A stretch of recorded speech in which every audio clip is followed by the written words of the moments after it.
Univerzitetni razvojni center in inkubator Primorske je v sodelovanju z agencijo Spirit organiziral mreženski dogodek v oljarni Lisjak.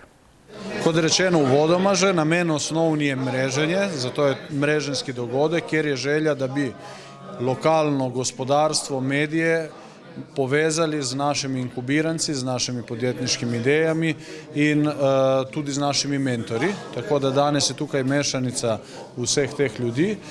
Zakaj smo pa tukaj? Ker smo hoteli, kot sem pravim že uvodoma povedal, hoteli povezati, pokazati ljudem, kako je nekdo iz začetnega poljedelca, kmeta, uspel z svojo družino na koncu razviti to zgodbo in priti do izvrstnih podjetniških inovativnih idej in narediti eno zgodbo, ki je v širši okolici ni. Oljarna Lisjak že dolgo časa ni več le oljarna. Družina Lisjak piše uspešno poslovno zgodbo na različnih področjih. Matej Lisjak je tako svoje izkušnje delil z bodočimi podjetniki. Jaz mislim, da si upati, če res verjame v eno stvar, trdoglavo mogoče vztrajati, ne obupati in predvsem se ozirati na okolico, okolje in pogledati, kaj išče tržišče.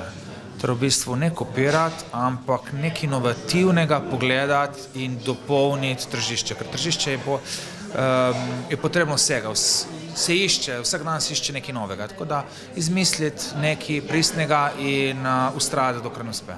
V Istri pa vidi še veliko neizkoriščenega turističnega potencijala.